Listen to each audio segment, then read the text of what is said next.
Hello, on se retrouve pour l'avant-dernier jour de notre challenge. Il me semble qu'on est sur le jour 29 du challenge Un jour un tarot de Sylvie. Attends, je reviens parce que j'ai pas...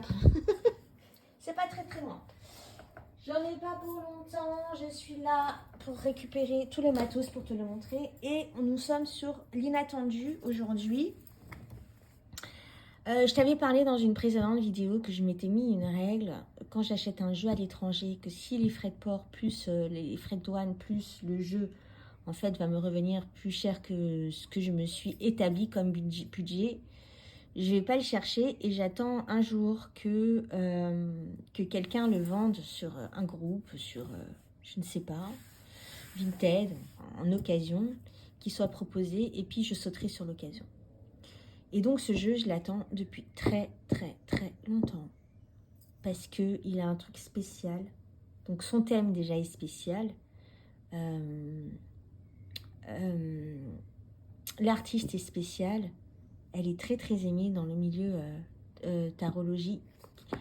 Et ces cartes étaient un mystère pour moi. Et d'ailleurs, le sujet est un mystère pour moi. Je suis tout le temps en train de chercher des infos dessus. Il s'agit du très fameux que j'ai enfin dans ma bibliothèque. Et ça m'est tombé dessus parce que j'ai une amie de la sphère, enfin que j'ai rencontrée sur Instagram. On se parle beaucoup maintenant, donc c'est parti, ça compte des personnes. Elle fait parler, elle est cool, là là. C'est une personne que j'apprécie beaucoup.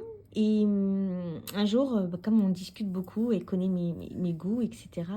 Elle me dit, ah ben je le vends et je sais que tu le veux, donc je te le vends à toi. Et donc, elle me l'a fait à un prix tout à fait raisonnable. Et je l'en remercie. Et elle se reconnaîtra quand elle regardera la vidéo. Il s'agit, j'arrive. Il s'agit du Red Seed Tarot. Donc, on est sur une thématique mythologique. On est sur les mystères d'Éleusis. Donc là, ça parle de Perséphone. Mais les mystères d'Éleusis, en fait, c'est un schéma initiatique qui était enseigné dans l'école, des initiations qui étaient enseignées dans des initiations dans des écoles de mystères à l'époque gréco-romaine, plutôt grecque, je crois, pour le coup. Éleusis, ouais, c'est plutôt grec qu'o-romain. Si je dis pas de bêtises.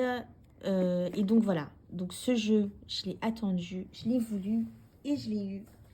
Et comment je travaille avec lui, je fais pas des tirages quotidiens. Et il a... Ça, c'est la première carte que j'ai tirée quand j'ai fait mon premier tirage avec lui. Quoique j'en avais fait un, déjà le tarot, enfin le tirage pour se connaître, et j'en ai fait un juste derrière pour voir la pertinence du jeu en fait. Et il m'a totalement bluffé. Donc ça, c'est la carte que j'ai tirée avant-hier parce que j'ai décelé une ombre hyper chiante, non pas avec le tarot, mais dans ma vie quotidienne. Et j'ai tiré une carte pour aller aller fouiller dans cette ombre-là. Et je suis tombée sur cette carte du 7 de bâton, du coup de 7 de torche. Et waouh. Donc, sans plus tarder, il y a un très bon guidebook aussi, qui est très bien écrit, tout en couleur. Donc, ce jeu-là En fait, je pense qu'on ne peut pas l'utiliser sans son guidebook. Il est hyper important, le guidebook, parce que tu as toutes les explications déjà sur les mystères d'Éleusis, et tu as aussi les pensées de l'auteur, et après, tu peux l'utiliser de manière intuitive. Et moi, tu sais bien que j'aime bien aller voir les pensées de l'auteur, où est-ce que l'auteur veut en venir quand il crée un jeu. Après, je l'utilise intuitivement, pardon, je vais y arriver. Mais d'abord, j'aime bien avoir la vision de l'auteur. Donc, ce sont des grandes cartes. Elles sont très grandes. Est-ce que j'ai... Je vais montrer une carte de mon chouchou. qui est un tarot de taille standard. Donc, tu vois un petit peu la différence.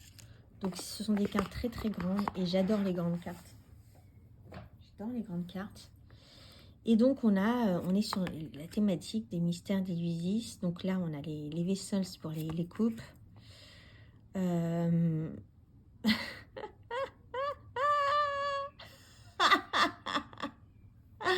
Elisa, ça me fait penser à toi, cette carte. Ah, mais j'avais pas fait attention. Ah ouais. Elle saura pourquoi je rigole quand je regarde cette carte. Et donc, donc il y a beaucoup de grenades, parce que le mythe de Perséphone, il y a aussi cette histoire de grenades dedans. Donc, on a beaucoup de grenades dans ce jeu. Et il est... C'est marrant parce que c'est pas une... Attends, je vois pas bien les cartes. C'est pas de prime abord une esthétique. C'est très très beau, hein, qui me plairait dans un jeu. Mais il y a quelque chose qui est... attends, ma mère, elle m'appelle. Je me pose, à tout de suite. Allez hop, je reviens. Si tu as regardé ma vidéo de je ne sais pas quel jour, parce que j'enregistre tout le même jour, j'enregistre samedi matin et on est sur le dîner de ce soir. Ils sont en train de commander Viette. Bref. Donc voilà. Et il y a des postures sur les cartes. Très intéressantes. Il y a les points aussi. Donc c'est un jeu à aller explorer. C'est un jeu à l'explorer. J'étais pas très très fan de ce truc des abeilles là aussi. Mais là, les abeilles, nous sommes pour les abeilles, nous sommes sur la suite des épées. Non, il est magnifique en vrai. Il est très beau en vrai, mais il est surtout très profond. Il y a des choses à aller chercher dedans. Je t'ai dit, je suis allée tirer cette carte-là sur mon ombre. Elle est totalement réelle, elle est totalement vraie. Donc, il y a des choses à aller... Donc, je l'ai pas rangée, je l'ai gardée. Alors, je n'ai pas d'hôtel chez moi, parce que pas d'hôtel. J'en parlerai peut-être un jour. Je ne fais pas d'hôtel, de choses comme ça. Mais je laisse en évidence dans ma pièce principale. Comme ça, à chaque fois que j'ai mon regard qui tombe dessus, je peux réfléchir un petit peu à cette ombre qui me titille et qui me fait chier depuis toujours. Et qui, ces derniers temps, m'a trigger et trigger mon entourage surtout. Voilà. Donc, il est très... il y a beaucoup de choses dans ces cartes. Il est très... Et c'est le tarot inattendu. Hein. Donc, je ne m'attendais pas à l'avoir un jour. Je désespérais un jour de le trouver sur... Je crois qu'il était sorti sur Vinted, mais je ne suis pas allée assez vite quand... à chaque fois, je ne vais pas assez vite. À chaque fois que quelqu'un le vend, et c'est rare que quelqu'un le vende, à chaque fois, je ne vais pas assez vite et il me passe sous le nez. Et là...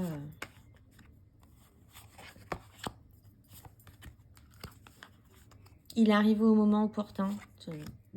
Pour moi, rien n'est hasard dans la vie. Et je pense qu'il est arrivé au moment où j'en avais besoin.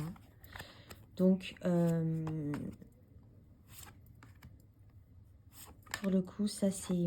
Tu vois, il y a des tarots comme ça, comme le tarot Baïkaro, qui sont des tarots légers, on va dire. Il y a des tarots comme ça ou comme le tarot des paysages intérieurs, qui demandent un peu plus d'investissement et qui font ressortir des choses lourdes. Donc du coup, c'est pas des jeux où tu fais des tirages quotidiens, quoi. Après, ce que j'ai bien aimé, je reviens sur le tarot des paysages intérieurs, c'est que je l'ai emmené en voyage. Donc j'ai pas fait forcément de post dessus.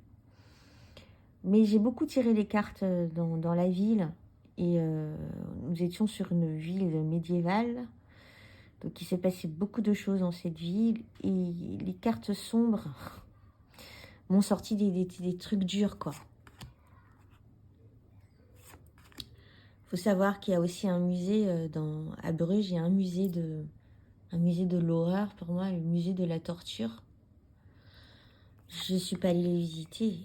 Rien que tu te poses sur le lieu, tu sens les énergies. Enfin, moi qui ressens les énergies, qui ne suis pas insensible, en fait, je me suis sentie très très mal. Tu ressens le... Tu tires une carte. J'ai pas tiré une carte à cet endroit-là parce qu'on était en pleine ville, en pleine rue principale. Donc, j'avais pas sortir mon tarot, mais je suis sûre que voilà.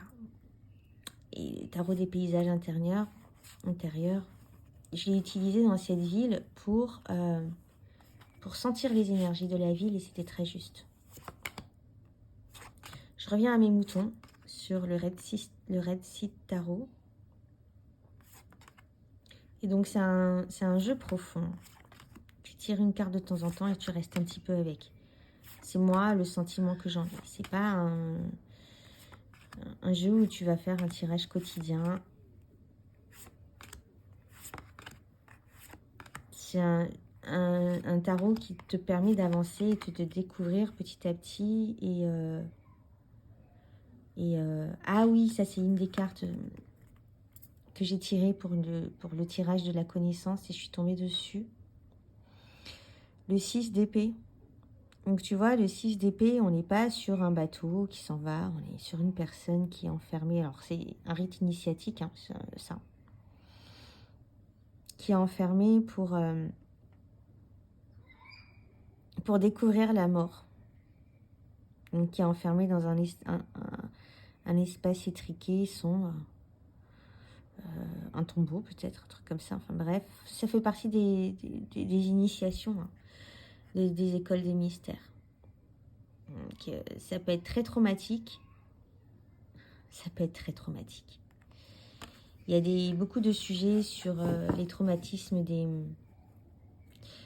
des initiations dans les écoles de mystère actuelles qui sont aujourd'hui plus des écoles à mystère, on va dire des loges, plutôt des loges, on va dire ça comme ça. Et qui sont, bref, un sujet hyper intéressant. Mais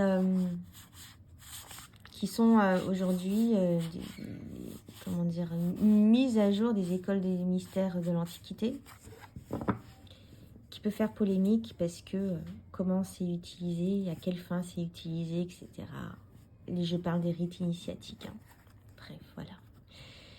Peut-être pour un autre sujet. Donc, je te dis à demain pour le dernier jour. Je suis triste d'en arriver à la fin parce que je me suis éclatée à le faire. Du dernier jour, je la laisse dehors, cette carte, c'est ma carte. Du dernier jour du challenge et qui sera l'indispensable. Et je te dis à demain pour une nouvelle vidéo. Comme dirait Stevie de Music Feelings. Je lui pique son truc, mais à chaque fois, en fait, c'est resté inscrit dans ma tête. Allez, à demain, bisous, bye bye.